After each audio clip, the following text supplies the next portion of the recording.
Graça e paz, bom dia, boa tarde, boa noite.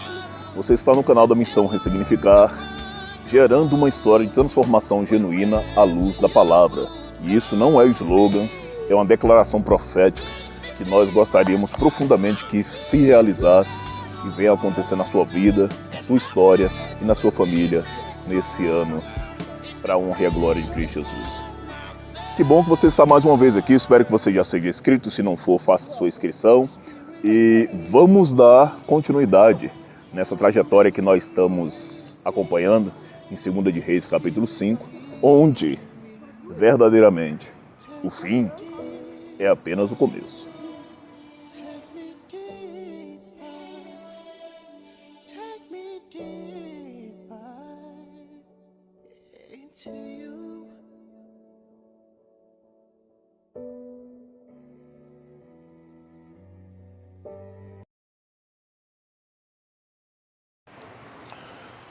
Para a gente dar sequência nessa narrativa, é de vital importância a gente abordar, mesmo que seja de maneira superficial, um pouco sobre obediência. A última frase do nosso último encontro foi justamente relacionada a isso. Dentro da obediência está o milagre que você tanto necessita. Dentro da obediência está escondido o milagre que nós necessitamos, que nós precisamos. Vou repetir isso daqui. Citei no devocional Dias de Elias que obediência não está relacionada à sua vontade, ao seu querer. Deus manda e o seu servo obedece. Lamentavelmente, devido a esse ensino pífio que nós temos tido no decorrer desses últimos anos, no que diz respeito ao Evangelho, esse ensino tem formado cristãos rebeldes. Sim, cristãos rebeldes. Não deve ser difícil para você ouvir que, aliás, existe no meio evangélico um negócio de fazer prova com Deus que eu nunca vi uma coisa tão absurda como essa. Tem que ter, Deus manda e a gente tem que pedir prova, se Deus não fizer assim, não é. É tudo oposto. E na maioria das vezes, a esfera do ensino que nós temos é como se Deus fosse o nosso serviçal. Nós mandamos e é Deus quem tem que nos obedecer. Nesse Gospel Prosperity, existe muito disso. Dessa mentalidade de que você vai ordenar as coisas e Deus simplesmente vai fazer. Deus é obrigado a te obedecer. E é uma mentalidade de um ensino equivocado, de um ensino vilipendioso que não diz respeito às Escrituras. Todas as vezes que nós formos falar de obediência, salta logo no nosso coração a figura do Abrão.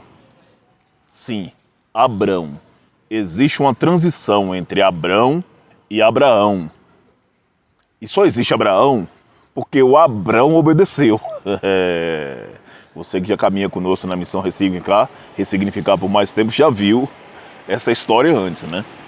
Então esse Abrão, ele passa por esse processo de transição e anda dentro de uma palavra de obediência. Sair da terra, no meio da parentela, para uma jornada de revelação que é o próprio Deus quem vai evidenciar. Ele não sai rumo a um lugar. Esse lugar só é revelado a partir do momento que ele anda, a partir do momento que ele caminha. Está muito próximo daquela cura que nós lemos em Lucas, dos 10 leprosos que foram e, indo eles, foram curados. Então essa jornada só se revela a Abraão porque ele foi, porque ele saiu, porque ele resolveu caminhar a jornada, ele resolveu caminhar, fazer a sua peregrinação. Um pouco mais à frente, Deus chega e pede para esse homem novo, ou novo homem, seu filho, isso é, o resultado da sua promessa. E é claro que muitos fundamentalistas e radicais entendem que Deus tem algum tipo de prazer no sacrifício humano. E não foi isso que o Senhor quis evidenciar, trazendo na vida desse homem essa figura. Perdão. Abra sua Bíblia em 1 Samuel capítulo 15. o versículo de número 22.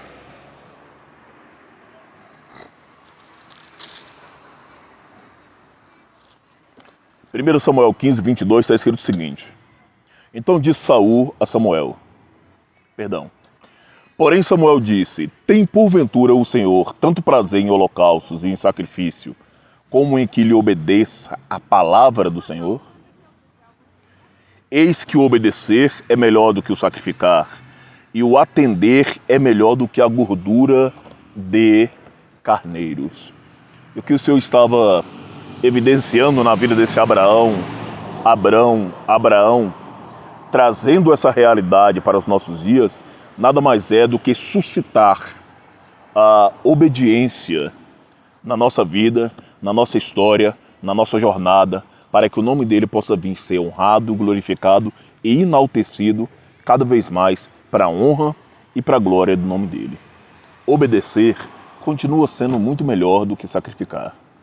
E está aí um lugar, um caminho que nós não trilhamos, que é o caminho da obediência. Dentro das Escrituras Sagradas, existe uma tonelada de exemplos de obediência.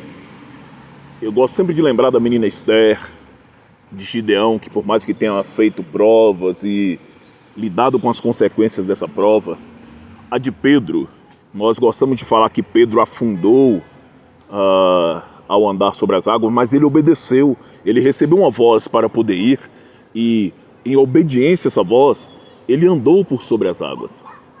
Várias situações de obediências estão evidenciadas ali. Eu quero trazer à existência hoje a figura do apóstolo Paulo. Para isso, Atos capítulo número 9, eu gostaria que você fizesse a leitura depois, anote aí para você fazer a leitura dos 9 primeiros versículos para você ver a estrutura da chamada de Paulo. Mas eu quero ler a partir do versículo 10, para depois a gente saltar para um outro texto. Havia em Damasco um certo discípulo chamado Ananias, e disse-lhe o Senhor em visão, Ananias, e ele respondeu, eis-me aqui, Senhor. E disse-lhe o Senhor, levanta-te, vai à rua chamada direita, e pergunta em casa de Judas por um homem de Tarso chamado Saulo, e eis que ele está orando. E numa visão ele viu que entrava um homem chamado Ananias, e punha sobre ele a mão para que tornasse a ver. Então preste bem atenção na cena. O Saulo, que acabou de receber uma visão e fica cego, essa cegueira desse Saulo faz com que ele enxergue essa realidade do contexto da missão. Ele está fazendo algo que para mim e para você já se perdeu tem muito tempo, que é adentrar dentro desse lugar, dentro desse ambiente da oração. E sabe por que você não ora? Porque você é desobediente. Porque a oração faz parte de um dos princípios de quem verdadeiramente tem uma vida alinhada e alicerçada em Cristo Jesus. Quando orardes, você deveria ter uma vida de oração. Oração deveria ser habitual na sua vida, como era na vida de Jesus. Eu conversava com o nosso amigo Paulo Fernando recente e falava para ele, Jesus Cristo passava o dia todo lidando com os enfermos, lidando com o pobre, lidando com o fariseu, com a classe política da época. E à noite, quando todos iam dormir, Jesus subia ao monte e ia orar. Você vai olhar o Novo Testamento, se você fizer a leitura, tiver coragem de abrir a sua Bíblia para poder fazer a leitura. Aliás, se você está precisando de ajuda para poder ler as Escrituras, entre em contato no telefone da Missão Ressignificar, que tem uma outra classe bíblica iniciando nesse momento e possa ser que você possa ser ajudado nisso. Então, você vai ver que Jesus era um homem de oração. E o Saulo, recém-convertido, está orando. E na oração, ele teve uma visão. E a visão, no versículo 2, diz que entrava um homem que se chamava Ananias, colocava a mão sobre ele para que ele tornasse a ver. Olha, o cego teve uma visão. Que lindo, né? Versículo 13. Respondeu Ananias, Senhor, há muitos ouvi acerca desse homem, quantos males tem feito aos teus santos em Jerusalém. E aqui tem poder dos principais dos sacerdotes para prender todos que invocam o teu nome. Preste bem atenção. Deus está dizendo para Ananias ir fazer algo. Ananias está tentando convencer Deus de que o algo que Deus está mandando Ananias fazer, por mais que Deus tenha dito para Ananias que o Saulo está orando e que na oração ele teve uma visão dizendo que o Ananias ia chegar lá para restaurar-lhe a visão, o Ananias está tentando convencer a Deus, pelo perigo que esse homem apresentava, de que a escolha de Deus por Ananias não é uma escolha acertada. Pergunta número 1 do dia de hoje: quantos Saulos estão cegos nesse mundo esperando que você corresponda ao chamado de Deus na sua vida e vá anunciar o Evangelho, vá estender as suas mãos sobre os nossos irmãos para que eles enxerguem a realidade do reino? Eu e você não estamos exatamente igual a Ananias. Nós já temos uma comissão para poder anunciar: ide por todo mundo e pregar o Evangelho a toda criatura. O que é que você tem feito para obedecer essa verdade? O que é que você tem feito para obedecer essa sentença? Sabe por que você não faz? Porque nós somos desobedientes. Nós não obedecemos a Deus, nós não obedecemos a sua palavra. Nós somos consumistas de versículos bíblicos, dos quais nós nunca colocamos em prática no nosso dia a dia. Espera só um pouquinho que a Sara está querendo falar comigo. Vou dar um pause aqui e continua. Resolvido, vamos na sequência. Então vamos lá, o cidadão está, cara, achando um jeito de tentar justificar que a escolha de Deus, que o pedido de Deus possa de algum modo ser repensado. Eu e você somos dessa forma, nós agimos exatamente desse jeito. Deus nos manda fazer algo e nós nos achamos no direito de pensar e revelar que nas nossas atitudes, com as nossas ações, com as nossas palavras, que a escolha que Deus fez é uma escolha errada, equivocada. Isso nada mais é do que as entranhas da desobediência que foi oriunda, gerada dentro de Lúcifer, que tem achado espaço na minha e na sua vida. Ache isso estranho, mas isso é um fato. O versículo 15 vai dizer: disse-lhe, porém, o Senhor: vai, porque este é para mim um vaso escolhido, para levar o meu nome diante dos gentios, dos reis, dos filhos de Israel, e dos filhos de Israel. Eu lhe mostrarei o quanto deve padecer pelo meu nome. O texto na sequência vai dizer que Ananias foi, você vai seguir a história por aí, e abra sua Bíblia agora, ainda em Atos, só que no capítulo número 26, e por esse motivo eu não li o começo da história de Atos 9, porque a partir do versículo 13 vai se repetir um pedaço daquela história lá. Acompanhe. Ao meio-dia, ó rei, vi no caminho uma luz dos céus, que excedia o esplendor do sol, cuja claridade me envolveu a mim e aos que iam comigo. E, caindo nós todos por terra, ouvi uma voz que me falava em língua hebraica e dizia: Saulo, Saulo, por que me persegues? Dura coisa é recalcitrar contra os arguilhões. E disse eu: quem és, Senhor? E ele respondeu: eu sou Jesus, a quem tu persegue. Preste bem atenção, estou falando com você aqui agora. Quando aconteceu a visão, de imediato ele se curva a ela e chama a voz de Senhor, coisa que eu e você não fazemos. Nós não temos reverência com o sagrado. Segundo ponto, todas as vezes que você se levanta contra um que está a serviço do reino, você está se levantando contra o próprio Cristo. Paulo estava matando os discípulos, os cristãos, mas Jesus disse que ele estava perseguindo o próprio Cristo. Cuidado, se você é fofoqueiro, deixe de ser. Se você é mentiroso, deixe de ser. Como na ministração passada do Eds, se você fala que está escrito que não é para matar, não mate. Se está escrito que não é para roubar, não roube. Se está escrito que não é para mentir, não minta. Não leve uma vida de hipocrisia. Vamos seguir no texto. Versículo 16. Mas levanta-te e põe-te sobre teus pés, porque te apareci para isto, para te pôr por ministro e testemunha tanto das coisas que tem visto, como daquelas pelas quais te aparecerei ainda, livrando-te desse povo e dos gentios a quem agora te envio, para lhe abrir os olhos e das trevas os converteres à luz, e do poder de Satanás a Deus, a fim de que recebam a remissão de pecados e herança entre os que são santificados pela fé em mim. Por isso, ó rei Agripa, não fui desobediente à visão celestial. Então vamos lá. Tomada 1, a de Ananias, que por muito pouco opta, e se fosse depender da vontade dele inicial, não iria ser o resultado da visão entregue para Paulo, não ia orar por ele e não iria, de algum modo, tirar o irmão Saulo, daquela cegueira, daquela dificuldade que ele está passando. Tomada 2. Samuel, vou te livrar dessa, não vou colocar dessa vez não, hein?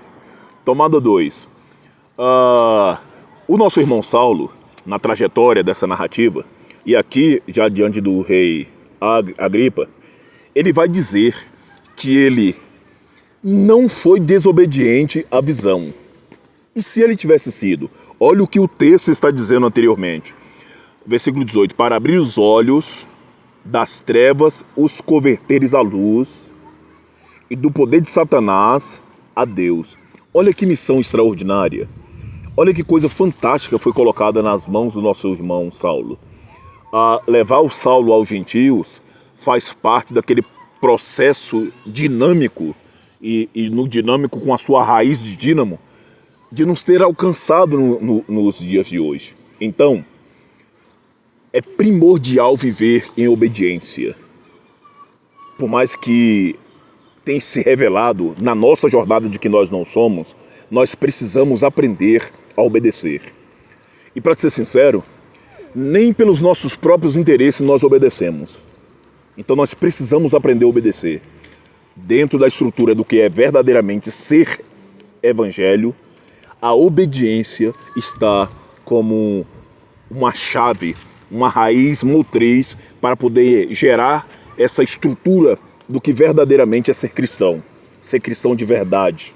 O Cristo ao qual nós servimos sempre será o Cristo da obediência. A frase é simples: Senhor, afasta de mim este cálice. Contudo, faça segundo a sua vontade. Então, obedecer é sempre muito melhor do que sacrificar. Mais um versículo, agora 2 Coríntios, capítulo número 10. A partir do versículo 4. Mas este também é um daqueles capítulos que vale a pena você ler ele todo. Porque as armas da nossa milícia não são carnais, mas sim poderosas em Deus para a destruição das fortalezas, destruindo os conselhos e toda a altivez que se levanta contra o conhecimento de Deus, e levando cativo todo o entendimento à obediência de Cristo. Vale a pena reler esse versículo, fala a verdade. Destruindo os conselhos e toda a altivez. Devagar. Quantos conselhos nós temos que necessitam ser destruídos de uma vez por todas pelo poder do Evangelho? E a nossa altivez? Que se levanta contra o conhecimento de Deus. Vale a pena lembrar alguns fatos. Eu consigo me recordar ainda hoje com muita primazia da primeira vez que eu falei que Israel não tinha 12 tribos. Quase que viraram a mesa, queriam me dar uns tapas. Eu me recordo também com muita perfeição da primeira vez que nós falamos que Elias não subiu aos céus em uma carruagem de fogo. E é muito difícil você ter que lidar com esses entendimentos errados a partir do Evangelho. Deixa eu ver uma outra situação aqui. Falar sobre Lúcifer, então, deixa para lá. Deixa para lá. Vamos seguir. Então, essa estrutura desse versículo diz isso. Essa altivez que se levanta contra o conhecimento de Deus. Lamentavelmente, no nosso meio evangélico, tem muita gente que se diz conhecer Deus, mas a sua vida prática, no seu dia a dia, mostra e revela exatamente o oposto de tudo isso. Então, existe algo em nós que se levanta contra o conhecimento de Deus. A história de Naamã revela isso. Por muito pouco, o Ananias, que nós acabamos de citar agora, lendo no texto de Atos, se coloca dessa forma. E nós? A que nível de altivez tem se levantado, querendo se opor ao ensino, a voz de Deus, a autoridade de Deus na nossa vida. Tudo isso precisa ser destruído para a honra e a glória de Cristo Jesus. Vamos retornar. E levando cativo todo o entendimento à obediência de Cristo. Então vamos lá. Já falei isso aqui no outro momento. Quanto mais cheio de Bíblia eu tiver, mais obediente eu me torno. Quanto mais eu me aprofundo na leitura da palavra, no jejum, na oração, quanto mais eu sou de Cristo, mais obediente eu me torno. Existe uma referência na vida de Cristo que ela é fantástica. A Bíblia diz que Jesus disse: aprendei de mim que sou manso e humilde de coração. E aos nossos dias se vê que quanto mais Bíblia a pessoa tem, mais arrogante ela se torna. Mais distante da humildade essa pessoa tem estado. Então, todo o nosso saber precisa estar cativo à obediência a Cristo. Se não for dessa forma, não vale a pena ter saber. Se não é desse jeito, não diz respeito ao Evangelho. Vamos reler esse versículo de novo. Destruindo os conselhos e toda altivez que se levanta contra o conhecimento de Deus e levando cativo todo o entendimento à obediência de Cristo. Estando prontos para vingar toda a desobediência quando for cumprida a vossa obediência. Os irmãos da missão ressignificar, quase não tem saído ressignificar hoje, hein? Estou quase orando em língua, mas não sai ressignificar. Os irmãos da missão ressignificar já têm ouvido isso com mais carinho até.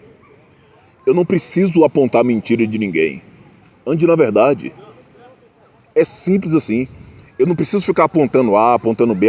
Ande no Evangelho e deixe que a sua obediência vá vingar, como o texto está dizendo, a desobediência alheia. Ande na verdade. Obedeça. Coloque a sua vida como vida prática do Evangelho e obedeça. Simplesmente obedeça. Coloque sua atenção no versículo 22 de Mateus capítulo 7. Acompanhe comigo aqui. Muitos me dirão naquele dia: Senhor, Senhor, não profetizamos nós em Teu nome? E em Teu nome não expulsamos demônios? Em Teu nome não fizemos muitas maravilhas? Importante ressaltar esse muitas, porque as maravilhas, ao fato de ser maravilhosas, ela tem um quantitativo. Não foi apenas uma vez que isso aconteceu. O versículo 23 então vai dizer: então lhes direi abertamente, nunca que vos conheci, apartai-vos de mim, vós que praticais a iniquidade. Qual o valor de uma nota de R$100 falsa? Ela tem o mesmo valor que uma nota de R$100 verdadeira. Até que alguém que tenha conhecimento, que não seja leigo, que possa verificar e validar a diferença da nota falsa verdadeira, ambas têm o mesmo valor. Aquele que o conhece é que vai revelar que aquela nota que é falsa não tem o mesmo valor da nota verdadeira. Nos nossos dias, um falso profeta, e sempre no decorrer da história bíblica foi isso, ele tem o mesmo valor que um profeta verdadeiro.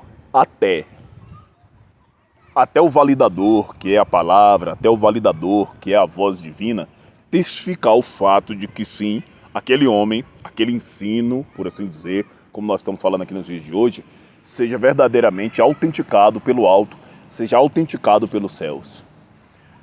O que é que nos dias de hoje, principalmente nesses dias, vai nos ajudar a compreender, a diferenciar um falso profeta de um profeta verdadeiro? O verdadeiro ensino das Sagradas Escrituras. E nós vamos insistir nessa fala. Nós precisamos voltar com pressa às Escrituras, para que nós não venhamos mais ter os nossos olhos embotados por essa realidade. E é de vital importância o conhecimento das Sagradas Escrituras. E entenda que a prática, isso é, o exercício do ofício de quem é verdadeiramente cristão, homem de Deus, pastor, profeta, seja lá o que for, para quem não é, dentro do seu ofício, ambos estão praticando a mesma coisa. A diferença é que o validador, isso é Jesus, nos dias finais vai chegar para esses que fizeram a mesma coisa que o verdadeiro homem de Deus, discípulo, cristão, fez, e vai dizer que ele fazer aquilo que ele estava fazendo, não sendo verdadeiro, era iniquidade. Isso é, eu, na minha condição pastoral, posso estar cometendo a iniquidade porque eu estou fazendo algo que é inerente a um verdadeiro pastor fazer, que é inerente a um verdadeiro pastor viver, e não sendo, estou praticando. E isso nos céus é reconhecido como iniquidade. Vamos engrossar um pouco mais. Você, cristão, que está nos acompanhando aqui no canal da Missão Ressignificar, que se diz cristão, está evidenciando e vivendo coisas de que um cristão verdadeiro deveria estar vivendo, mas como você não é um cristão autêntico, você está cometendo uma iniquidade. Pelo simples fato de você estar fazendo algo que é certo, mas você não ser um cristão verdadeiro, você está cometendo uma iniquidade. Se você não é um cristão verdadeiro, você está orando em verdade, você está cometendo iniquidade. Eita, que absurdo! Se você não é um cristão verdadeiro e você está com seus dízimos, suas ofertas em dias, você está cometendo iniquidade. Se você está orando, expulsando demônios e por aí vai, e por mais que exista efetividade no que você esteja fazendo, o simples fato de você não ser um cristão verdadeiro, isso te direciona à prática do que é iniquidade. E eu acredito que você que acompanha o nosso canal há um pouco mais de tempo, não tem mais necessidade da gente falar sobre o que é ou deixa de ser iniquidade. Pouquinho antes então da gente falar sobre os passos de Naamã dentro da jornada da obediência, vale ressaltar o que nós já lemos no versículo 8. E agora nós estamos de novo em 2 de Reis, capítulo 5. E o final do versículo diz assim: deixa ouvir a mim e saberá que há profeta em Israel. E essa fala é importante, e por isso a fala anterior, porque Eliseu não é um homem que na sua conduta vá trilhar uns caminhos da iniquidade. E é de crucial importância essa vida de quem foi ungido a partir de Eliseu. Porque na história de Eliseu você vai ver que Eliseu se move segundo a palavra de Deus na sua vida. E que as coisas acontecem na vida das pessoas segundo a palavra de Eliseu para a vida delas. Você vai lembrar que aquela viúva da qual Eliseu se hospedou na sua casa, ao final da sua narrativa, o texto diz, a própria mulher falando, que a partir daquele momento ela acredita que a palavra na boca de Elias era verdade. Então era algo que ela não tinha como certeza, por assim dizer. Elias não é um falso profeta, isso é, não é um gerador de iniquidade, muito pelo contrário. É um homem que necessita ser obedecido e dentro do campo da obediência, extrair o milagre que Naamã precisa, porque Elias é movido pelo alto, é movido por Deus. Vamos seguir no texto então? A partir do versículo 13. O Naamã está indignado, brabo, enfurecido. Ele vai revelar que Abana e Farpá são rios melhores. Você acompanhou essa jornada no nosso último encontro falando sobre esse contexto. O versículo 13 então diz o seguinte: então chegaram-se a ele os seus servos e lhes falaram e disseram: meu pai, se o profeta te dissesse alguma coisa grande, porventura não farias? Quanto mais dizendo-te ele, lava-te e ficarás purificado.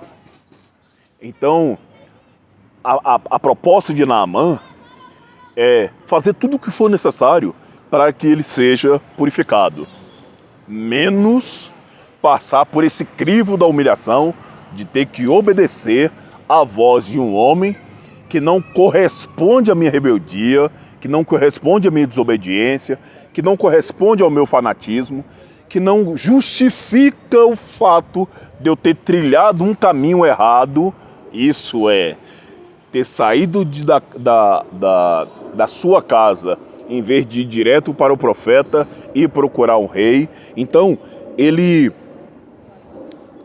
opta por trilhar o seu próprio caminho, por fazer a sua própria jornada. Então ele está pronto para fazer qualquer coisa, menos ter que se humilhar, ter que submeter, menos ter que obedecer a um comando do alto. Isso não. Então, isso é grande demais para o grande que Naamã está disposto a fazer. E talvez muitos de nós, e você que nos acompanha aqui, esteja passando por isso. Você está disposto a tudo para servir o reino, você está disposto a tudo para servir a Jesus, menos. Então você não está disposto a tudo. Você é obediente, mas não faz, você não é obediente. Então você precisa rever esses seus conceitos, você precisa rever seu cristianismo, você precisa rever a sua conduta para com Deus, você precisa rever a sua conduta para com o Evangelho, porque o Evangelho, como eu gosto de falar muito, reproduzindo a fala de Cristo, as aves têm ninhos, as raposas têm covis, mas o Filho do Homem não tem onde recostar a cabeça. Se você ainda tem um lugar para você ir, caso o Evangelho não dê certo, você continua sem estar no Evangelho. Fique esperto com isso, viu? O versículo 14, começa de uma maneira extraordinariamente fantástica. Então desceu. Eu lembrei da musiquinha. Eu não vou cantar não.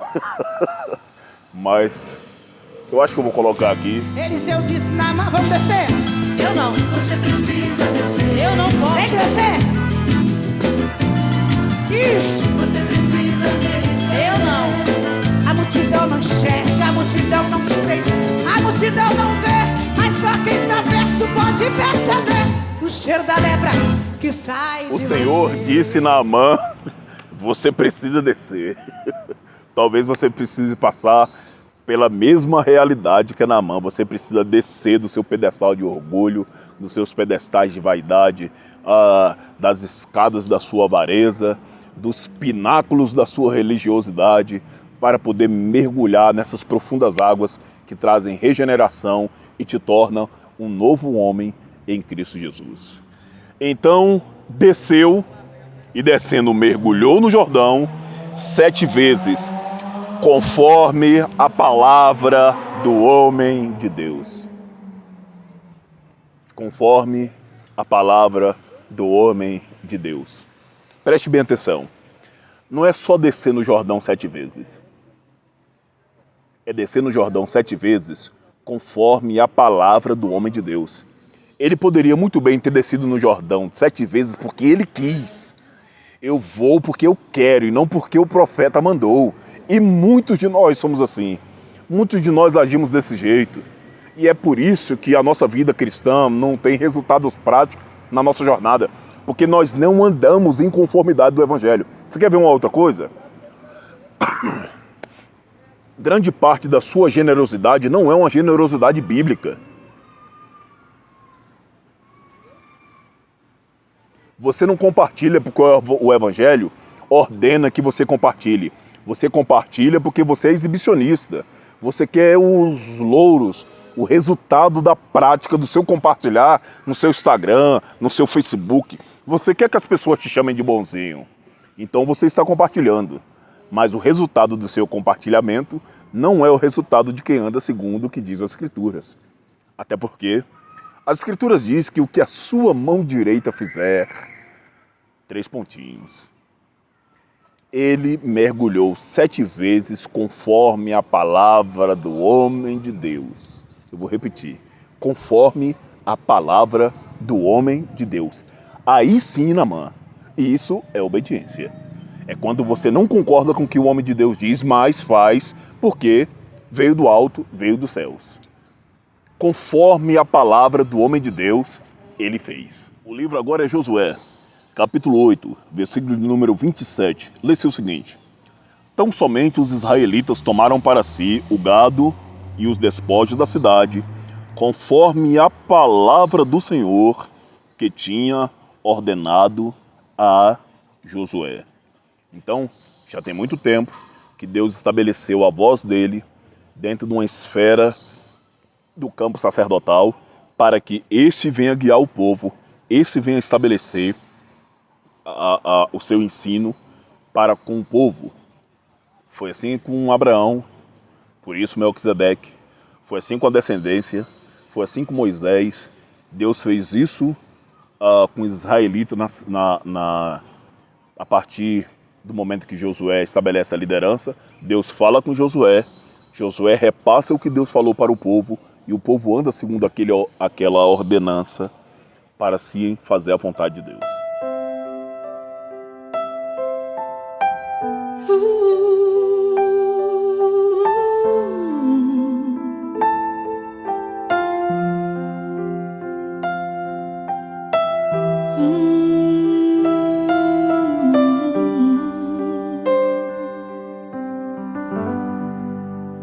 Quando o meu eu e o meu orgulho descer comigo e se misturar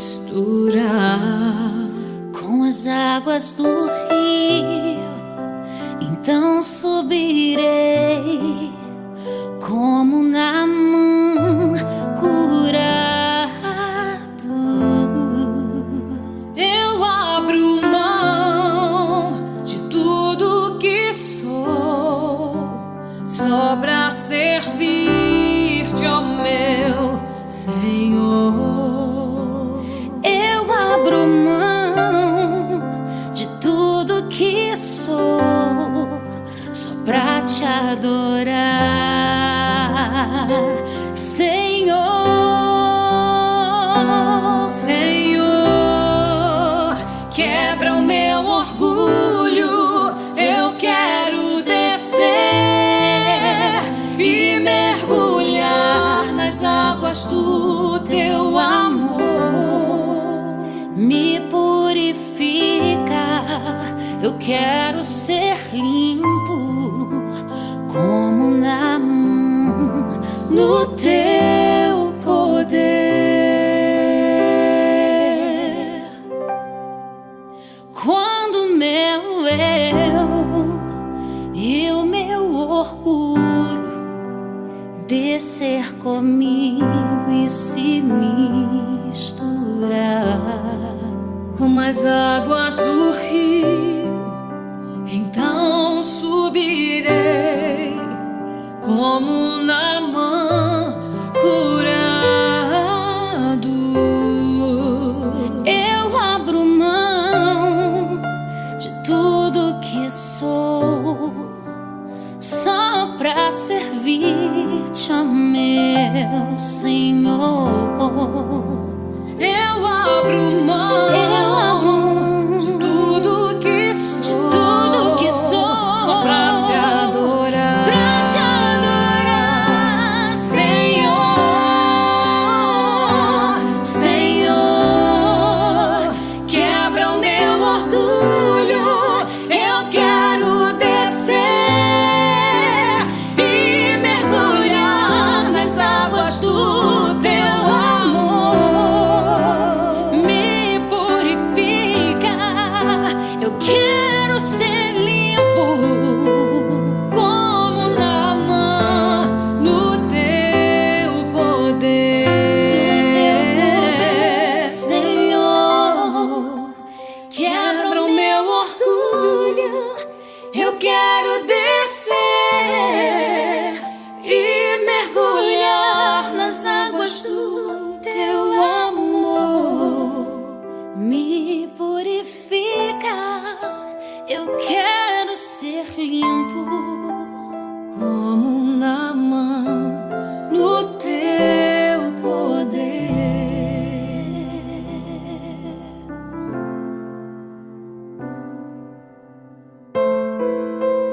Como Naamã no teu poder.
nosso texto final, Jó, capítulo 33. Agradecer ao pastor Casemiro, que está nos dando a oportunidade de usar um espaço dele. Daqui a pouco eu vou colocar o link aí para você aproveitar a oportunidade, ajudar o canal do pastor Casemiro, fazendo a sua inscrição lá. Jó, número 33, está escrito assim: assim, na verdade, ó Jó, ouve as minhas razões e dá ouvido a todas as minhas palavras. Eis que já abri minha boca, já falou a minha língua debaixo do meu paladar. As minhas razões provam a sinceridade do meu coração, e os meus lábios proferem o puro saber. O Espírito de Deus me fez, e a inspiração do Todo-Poderoso me deu vida. Preste bem atenção no versículo 4, o final dele. A inspiração do Todo-Poderoso me deu vida. 1 Timóteo capítulo 3, versículo 16, está escrito que a palavra de Deus é inspirada. Então, só existe vida na palavra. Só existe abundância de vida em verdade na palavra. É por isso que o capítulo 1 de Hebreus vai dizer que, no começo, Deus falou pelos profetas, mas a partir da encarnação do Verbo na Maria, ele começou a falar pelo Filho. Cristo é a palavra viva de Deus na terra. Vamos seguir o texto. Se podes, responde-me. Põe em ordem as tuas razões diante de mim e apresenta-te.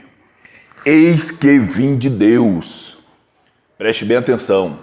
Se você não consegue crer na inspiração da palavra, você vai acreditar que você veio do macaco, da rã, do sapo, da galinha, de qualquer lugar, menos crer nessa sentença.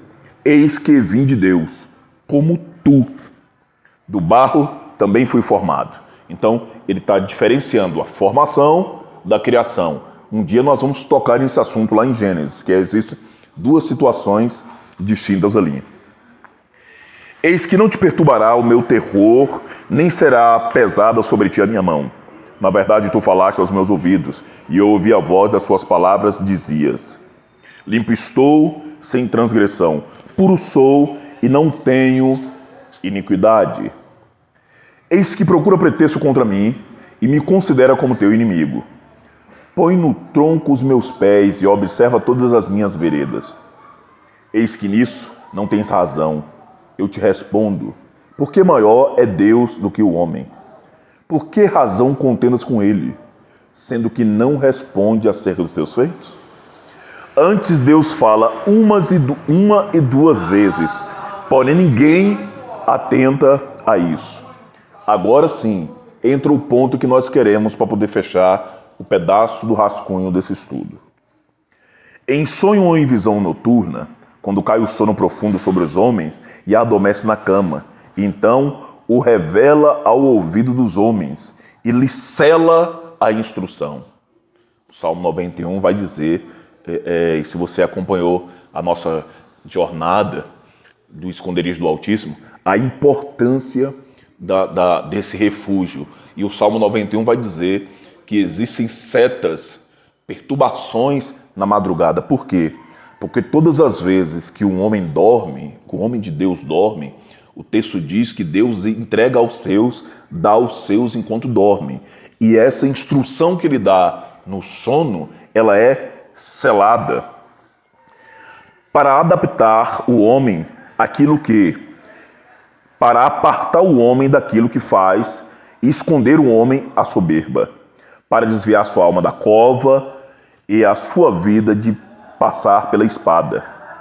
Também na sua cama é castigado com dores e com incessante contenda nos seus ossos, de modo que a sua vida abomina até o pão e a sua alma é comida apetecível. Desaparece a sua carne, os olhos vistos e os seus ossos, que não se viam, agora aparecem. A sua alma vai se chegando à cova e a sua vida aos que trazem a morte. Se com ele, pois, houver um mensageiro, um intérprete, um entre milhares, para declarar ao homem a sua retidão, então terá misericórdia dele e lhe dirá: livra-o, para que não desça a cova, já achei resgate. A sua carne se reverdecerá mais do que era na mocidade e tornará os dias da sua juventude. Deveras orará a Deus, o qual se agradará dele, e verá a sua face com júbilo, e restituirá ao homem a sua justiça. Olhará para o homem e dirás: pequei, perverti o direito, o que de nada me aproveitou. Porém Deus livrou a minha alma de ir para a cova, e a minha vida verá a luz. Eis que tudo isso é obra de Deus, 2 e 3 vezes para o homem, para desviar sua alma da perdição e iluminar com luz dos viventes. Escuta, pois, ó Jó, ouve-me, cala-te, eu te falarei. Se tens alguma coisa que dizer, responde-me e fala, porque desejo justificar-te. Se não, escuta-me tu, cala e ensinar-te-ei sabedoria. Quero terminar aqui. A importância de um instrutor, de um pastor, do seu líder, da pessoa que Deus levantou para poder te cooperar contigo nessa sua jornada de crescimento, nessa jornada de busca para com Deus. É claro que os dias modernos que nós estamos vivendo hoje não são mais dias de ensino de sujeição, não são mais dias de ensino de obediência, mas é a palavra. Você acabou de ler. Se porventura houver um mensageiro, um intérprete, a importância de um homem que anda segundo a vontade de Deus. Para mim e para você, essa responsabilidade. Você foi chamado por Deus, você tem um ministério em Deus, você precisa ser o primeiro a orar pela sua própria vida, a ser o incentivador do seu próprio ministério, de colocar adiante o seu chamado. Eu vou citar um nome aqui, mas coloque o seu nele. Edson, você tem chamado para o ensino, se dedique mais à leitura da palavra, a buscar uma vida de oração. Eu posso falar o mesmo da Melry, de Islene, Cristiane e por aí vai, a irmã Juscelia e tantos outros que têm nos chamado, nos acompanhado aqui.